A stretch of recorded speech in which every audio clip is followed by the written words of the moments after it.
안녕하세요. 레차트의 대현쌤입니다. 오늘은 지난주에 이어 미술 유학에 대해서 좀 더 구체적인 이야기들을 나누어 볼까 하는데요. 미술로서 이제 굉장히 유명한 대학들이 있죠. 명문 대학들이 있습니다. 그 대학들을 가는 데 있어서 사실 여러 가지 기준들이 있습니다만은 그 중에서도 가장 중요한 것은 아무래도 미술 실력입니다. 즉, 그 미술 실력을 나타내주는 데 있어서는 포트폴리오가 중요한데요. 그 포트폴리오를 우리가 어떻게 만들어야 하는지 좀 더 구체적으로 학교와 학생의 사례를 가지고 여러분들에게 그림 한 장 한 장을 보면서 상세하게 설명을 해드리도록 하겠습니다. 자, 그러면 첫 번째 대학을 시작하기 전에 아주 중요한 기본 원칙을 여러분들이 정하시는 게 좋아요. 첫 번째는 내가 전공을 무엇을 할 것인가, 그리고 그 전공에 대해서 나는 어떤 것들을 해야 하는지, 이런 부분들에 대해서 좀 생각을 해봐야 됩니다. 자, 두 번째는 과연 그런 전공에 대해서 어떤 것들이 필요할까? 그 전공이 갖고 있는 어떤 특별한 성격이 내가 준비해야 될 어떤 사항들과 연결이 될 수 있을까? 생각해 보셔야 돼요. 예를 든다면 패션 디자인을 한번 소개를 해볼게요. 패션 디자인은 우리들의 일상입니다. 그리고 우리가 언제나 관심을 갖고 호감을 갖는 분야입니다. 게다가 패션은 역시 산업적으로도 굉장히 큰 시장을 차지하고 있죠. 즉, 경제적인 면이나 산업적인 면도 아마 굉장히 간과할 수 없는 분야일 것입니다. 그 다음에 패션 디자인을 간단하게 그냥 옷을 이쁘게 그리고 그것을 만든다라고 생각하지 마시고 잘 생각해보면 옷은 입체적입니다. 즉, 내가 정말 입체적인 감각을 가지고 있는지, 또 없다 하더라도 그런 감각을 어떻게 내가 키워나가야 할 것인지, 그 키워나간 것을 포트폴리오에 보여줘야 된다는 거죠. 그 다음 문화에 대한 부분도 마찬가지로 이 패션에는 매우 중요합니다. 나라마다 다르고요. 연령별로도 이 패션을 보는 그런 입장은 굉장히 다른 선호도를 가지고 있죠. 그렇다면 우리가 어떤 각 나라의 전통 문화부터 시작을 해서 세대, 연령별로의 트렌드, 이런 부분에서도 굉장히 관심을 많이 가지고 평상시 살아와야 된다는 겁니다. 그리고 그것이 잘 반영이 된 것이 자기의 포트폴리오가 될 것입니다. 자, 그러면 마지막으로 한 가지 더 중요한 이제 기준이라고 한다면 어떤 작품들을 내가 만들 것이냐에서 무엇을 중심으로 갈 것이고 어떤 작품들이 나와 나의 생각, 나의 능력을 단적으로 보여줄 수 있는가, 그것을 전략을 짜야 됩니다. 그래서 지금 이번에 보여드리는 첫 번째 사례 같은 경우도 그런 전략들을 가지고 시작을 하게 되는데요. 한번 보도록 하겠습니다. 첫 번째 학교로 오티스 미술대학교의 패션 디자인 학과로 입학 신청을 한 이 학생의 사례를 한번 보도록 하겠습니다. 자, 이제 그림을 한번 설명을 드리면요. 우선 지금 첫 번째 화면에서 보시는 이 장면에서 보면 오티스 같은 경우에는 20작품을 요구를 했고요. 그 작품에서 스펙트럼을 잡는데 이제 굉장히 자유롭습니다. 자유롭게 네가 너를 보여다오. 하지만 이제 여기서 하나의 조건이 있었는데요. 이 학교에서는 5점의 실사 드로잉 작품을 꼭 포함시켜달라고 요구를 합니다. 그래서 지금 여기 보면 이렇게 작품, 20작품이 이렇게 나열이 되어 있고요. 어떤 작품들이 어디에 배치가 되어야 되는지 그 작품을 여러분들이 한번 보셔야 돼요. 그래서 처음에는 가장 강한 작품, 자기가 봤을 때 자신감이 있고 나를 나타내 주는 데서 상대방에게 강렬한 인상을 남길 수 있는 최고의 작품 중에 하나를 제일 먼저 보여준다라는 거죠. 그리고 이제 그 다음에 좀 더 강한 작품, 이런 식의 순서가 되고요. 중간 정도가 보통 보면 내가 그린 어떤 작품의 스케치라든지 과정 같은 썸네일 스케치 같은 것들 있죠. 그런 것들도 좀 보여주는 게 좋고요.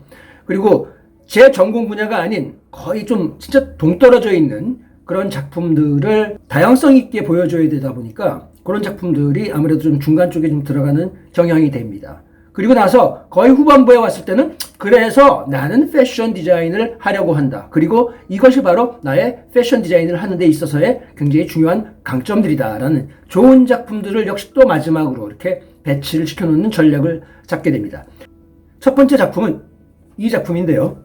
이제 이 작품 같은 경우에 보면 아크릴 물감으로 그린 굉장히 큰 대형 작품입니다. 이 작품은 이제 어떤 얼굴을 표현을 하는 데 있어서 색이라든지 질감이라든지 또는 구도라든지 그리고 표현하는 방식 그 자체, 붓터치즈 그 자체가 다를 수 있습니다. 과연 그렇게 다르게 됐을 때 그것 하나로 이렇게 모아본다면 과연 어떻게 매칭이 될 것인지 어떤 느낌이 될 것인지 아마 이런 부분에 대해서 여러분들도 아마 강렬하게 느끼실 거예요. 우선 이 작품 자체가 굉장히 크다. 게다가 순수 회화 작품인데 이것은 어떤 작가의 자유로운 어떤 자기 표현 같은 느낌이 굉장히 많이 나죠. 그리고 색감이라든지 질감이 굉장히 강렬합니다. 목탄으로 그린 작품이고요. 소포지에다가 사실 소포지라는 종이를 쓴 것도 나름대로의 전략이었었어요. 왜냐하면 대부분의 드로잉들 같은 경우에 보면 흰색 도화지, 켄트지에다가 보통 그림을 그리는데요.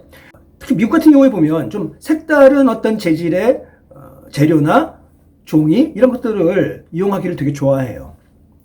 그래서 이제 이거는 어떻게 보면 브라운 색깔인데 흔한 그런 소포지 같은 그런 종이에다가도 이렇게 강렬한 그림을 그릴 수 있다. 그리고 시간이 좀 흐른 것 같다. 그러니까 그림 하나를 똑같이 그리더라도 어떤 재료로 어떤 방법을 사용해서 그림을 그리냐에 따라 작가들이 이제 만들어낸 요소들이 관객의 입장에서 보면 여러 가지를 느끼게 할 수 있는 요소들을 제공할 수 있다는 겁니다.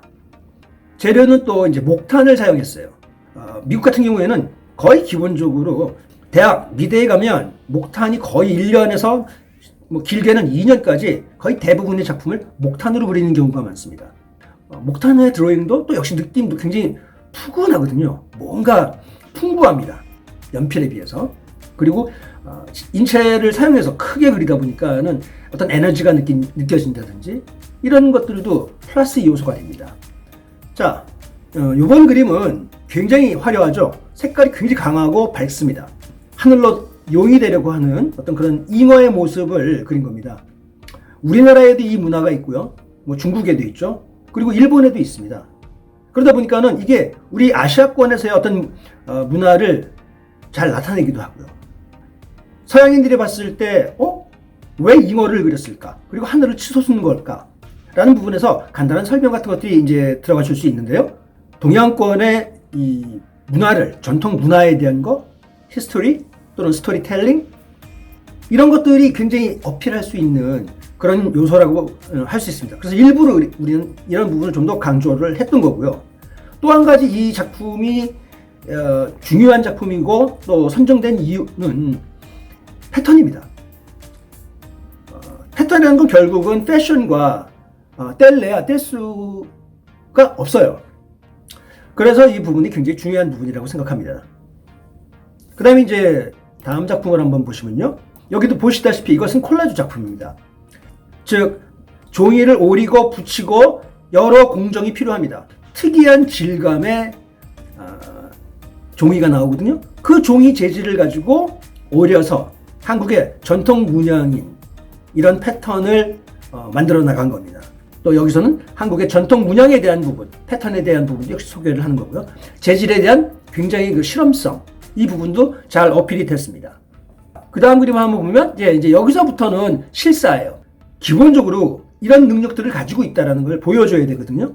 그래서 실사 드로잉 5개를 오티스에서는 원하는 것이었고 그것을 단적으로 보여주는 것들인데 이 실사도 역시 한 가지에만 치우칠 수도 있고요. 예를 들어서 뭐 사람만 5장을 그릴 수도 있고요. 이제 저희 같은 경우에는 밸런스를 좀 맞췄습니다. 그래서 이 학생이 좀 더 다양성을 가지고 있다는 것을 보여주기 위해서 첫 번째는 저입니다. 제가 조금 젊었을 때죠. 저를 모델로 해서 그렸는데 이 그림에서도 보면 그냥 증명사진 같은 느낌이 아니라 제가 뭔가 시름에 빠졌거나 또는 멍 때리고 있는 그런 어떤 표정 이것을 잘 묘사를 했어요. 그래서 이제 이거는 연필로 그린 그림이고요. 이 드로잉 같은 경우에는 뭘 보여주려고 했냐면 이 학생이 어떤 구도, 컴포지션을 정말 잘 이해하느냐. 여기서 컴포지션이라는 걸 뭐 길게 장황하게 말씀드릴 수는 없습니다만 방향성이라든지 명암이라든지 질감 그리고 어떤 선의 느낌 그리고 배치 어디에 무엇이 배치되어 있고 얼마나 큰지 작은지 이런 것들에 대해서 배치를 자기 스스로 하고요. 안정적인 그리고 멋진 구도를 잡아서 표현하는 것이 이 목탄 드로잉의 주 목적이었습니다. 그래서 이건 어떻게 보면 사실적으로 표현하는 게 중요한 게 아니라 미술 그 자체에서 가장 기본적인 구도를 잘 볼 줄 아느냐, 이런 걸로 이제 두 장을 목탄으로 그렸습니다. 이제 다음은 이것도 굉장히 중요한 요소예요. 북메이킹은 포트폴리오에 꼭 한두 작품 정도는 집어넣게 됩니다. 그래서 이 학생 같은 경우에 지금 보시면 책장을 넘기는 책이 아니라 이렇게 접고 펼칠 수 있는 책으로 나와 있고요. 이 내용에서도 보면 이 스페인어로 이제 나와 있던 책을 번역한 책인데요. 그 다음에 이거를 만든 테크닉도 그냥 그림으로 그리는 게 아니라 볼로파나 기법을 사용해서 아주 심플하게 이렇게 디자인을 했습니다. 그런 전략들이 굉장히 중요하다는 겁니다. 그래서 이 북메이킹도 굉장히 소중했던 포트폴리오의 일부라고 볼 수 있습니다. 그 다음에 이제 패션 디자인 자체가 워낙 3D가 중요해요. 근데 사실 패션 디자인만이 아닙니다. 회화가, 평평한 그림을 그리는 회화가를 전공을 한다 하더라도 그림이면 몰두를 하지 말고 이렇게 입체적인 작품을 만들어 볼 필요가 있습니다.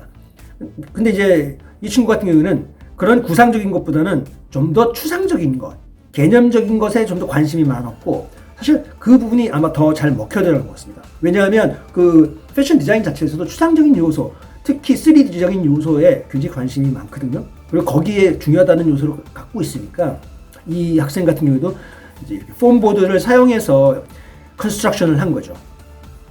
중간 과정들, 내가 뭘 고민하고 있고 뭘 연습하고 있고 뭘 좋아하는지 이런 것들이 좀 보여져야 되는데, 그것을 이제 보통 로그북이라고도 하고요. 이거는 필수입니다, 거의. 만약에 여러분들이 이제 유학을 가시려고 한다면 이 습관부터 먼저 가지세요. 여기서 결과적으로는 자기가 완성작을 만들어내는 데에서 굉장히 중요한 과정이기 때문에 교수들도 이 부분을 굉장히 중시합니다. 그래서 이렇게 여러 장을 한꺼번에 같이 해서 하나의 포트폴리오로 구성되게 만들면 되고요. 이것도 굉장히 중요했던 포트폴리오였는데요. 이거는 소재에 대한 부분이었습니다. 그리고 용도도 조금 다른 용도였는데요. 이것은 원래 용도는 전등 갓을 디자인한 것이었습니다. 그러니까 소위 말해서 램프 디자인이었죠. 근데 램프 디자인은 대체적으로 우리가 램프 생각을 하면 서양적인 것으로 다 여기게 됩니다. 그런데 저희는 좀 접근을 달리 했어요. 여기에는 크게 두 가지 전략을 잡자. 그리고 하나의 표현 방법을 가져였습니다. 첫 번째 전략은 소재였습니다. 전등이나 램프로 사용할 것 같지 않은 그런 소재는 뭘까? 그리고 그 소재가 갖고 있는 특성이 램프에 맞을까? 그러다 보니까 이 색 한지가 나왔습니다. 그 색 한지가 펄프라든지 이런 것들. 그 다음에 굉장히 플렉시블하기 때문에 자유롭죠. 형태를 표현하는 것도. 그 다음에 이제 문화입니다. 역시 이것도 한국에 갖고 있는, 또는 동양, 아시아가 갖고 있는 이런 한지의 개념은 서양 사람들이 굉장히 부러워하는 것이거든요. 그래서 그런 부분을 잘 전략적으로 이용을 했다고 보면 될 것 같고요. 그 다음에 이제 이게 불을 켰을 때 굉장히 그 펄프의 색깔, 어떤 그 질감이나 이런 것들이 잘 보여집니다. 그래서 엑스트라 그 임팩트가 보여질 수 있고요. 그 다음에 조형 형태가 기존의 어떤 정형적인 램프 디자인, 제품 디자인에서 좀 벗어나서 내추럴하고 자유로운 폼을 가지고 있다는 거, 그 부분이 굉장히 어필할 수 있었다는 겁니다. 네, 마지막 작품은 바로 이제 이 작품인데요. 이제 이 작품을 보시면 여기 이제 보이시다시피 실험적인 의상 디자인을 한 작품입니다. 이제 여기에서 굉장히 공을 많이 들인 작품인데요. 사실 이 작품을 하게 되기에는 여러 가지 이제 중요한 목적과 이제 전략이 있었습니다. 첫째는 이제 의상을 하는데 역발상을 해야 된다는 거였죠. 옷이 꼭 옷 같아야 되는 것만이 아니라 기존의 어떤 옷의 어떤 형태나 또는 사용된 재료나 이런 것들이 좀 역발상적으로 시도를 해볼 필요가 있다. 이제 이런 취지에서 이 프로젝트를 시작을 하게 됐습니다. 그래서 이제 여러 가지 소재들이 있겠죠. 근데 사실 손쉽게 구할 수 있는 재료이면서도 어떻게 조개 껍질들이 옷이 될 수 있을까?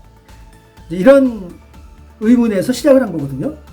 그래서 굉장히 신선한 아이디어였던 것 같습니다. 다양한 조개 껍질들을 모았어요.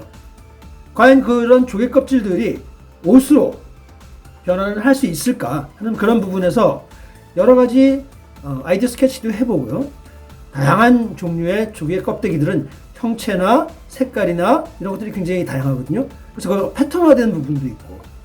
그래서 이게 굉장히 도전적인 소재를 가지고 의상을 만들었다고 보시면 될 것 같습니다.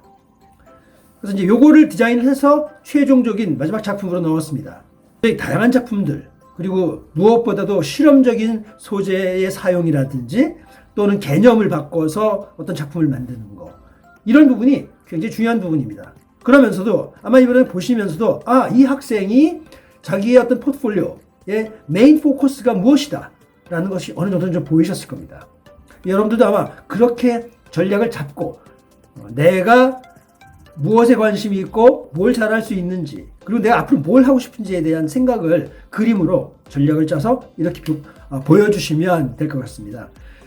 사실 오늘 이 모든 학교들을 다 보여드리려고 했는데요. 시간이 이게 너무나 방대한 양이라서 굉장히 지금 많이 줄였거든요.